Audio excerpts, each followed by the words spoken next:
Welcome into our trade deadline coverage here on Locked On Cubs as the Cubs trade Mark Leiter Jr. to the Yankees for two prospects. I'm Matt Cozy, and I will get you all the details on this deal and a brief breakdown. That is the plan for any trades the Cubs make today. A 5 to 10 minute quick episode, and then Sam and I will do full breakdowns and full game coverage Tuesday night for Wednesday. Mark Leiter is a good story out of the Cubs org. Pitcher who twice made the Cubs roster on a minor league deal and turned himself and the Cubs, with their help, into a reliable major league relief pitcher who was known for dominating left-handed hitters. Leiter broke out in 2022 and then solidified himself in 2023. This season, Leiter has a 4.21 ERA in 39 appearances. However, since returning from the IL earlier this month, he has pitched 8 innings, allowing no hits, no runs, no walks, while striking out 14. This is no doubt a sell-high moment for the Cubs as they trade Leiter, who is under contract through 2026.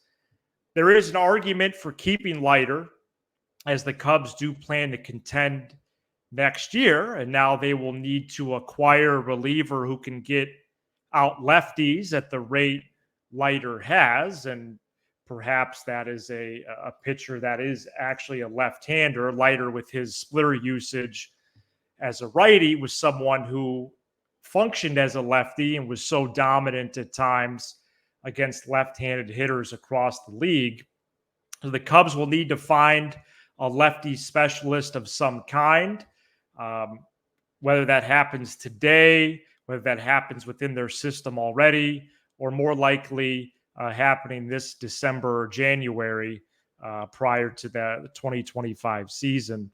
Won't be an easy task, but the reason why I say this is a sell-high moment is because Leiter is 33 years old, because relievers are volatile, as we have said many times, and we have evidence of time and time again. And as the Cubs reload for 25 and beyond, I do think this is a sell-high moment. Jed Hoyer, in my estimation, is sitting on high prices entering this week for Leiter and Jameson Taillon, and Hoyer is able to achieve the price he set in this trade with the Yankees. So let's get you some details on who the Cubs got back.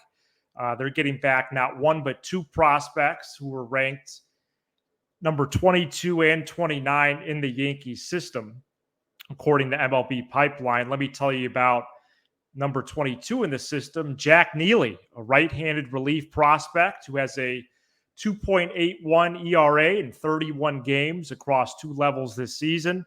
Neely was at AAA for the Yankees after getting promoted in June and has made 9 appearances at that level, striking out 12 and walking 4 in 10 2/3 innings.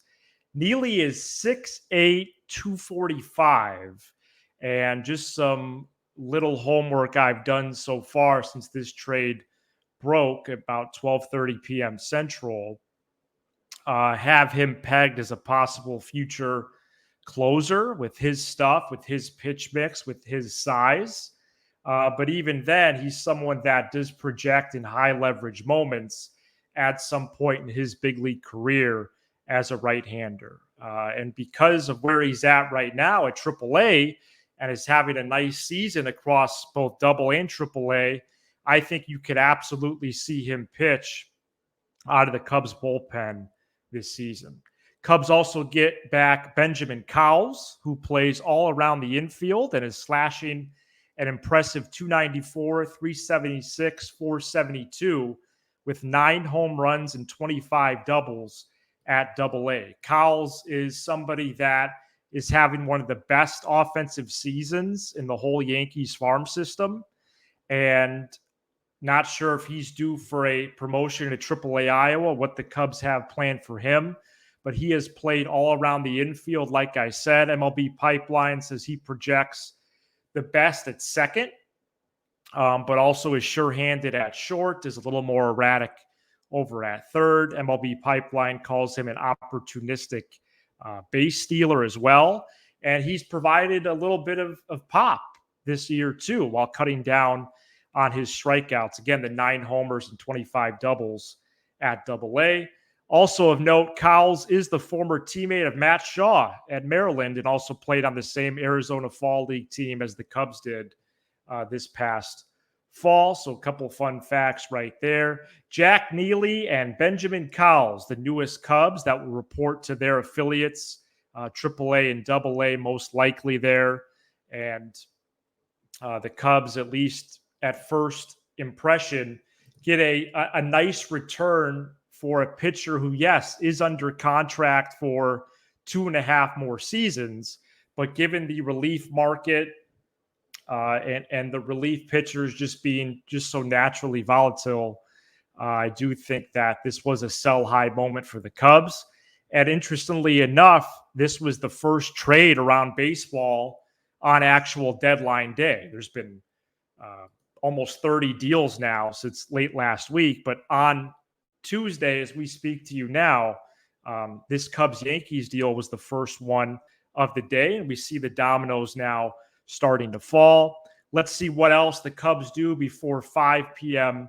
Central. Is Tyone still in the mix? Is Neris and Smiley in the mix? Maybe somebody like Talkman or Wisdom.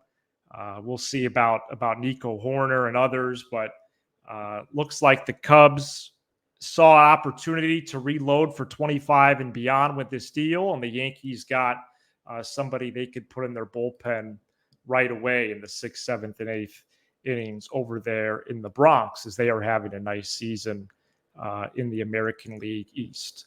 All right, let's see what the Cubs do before the deadline. Again, any deals that are made today, 5 to 10 minutes of a quick episode.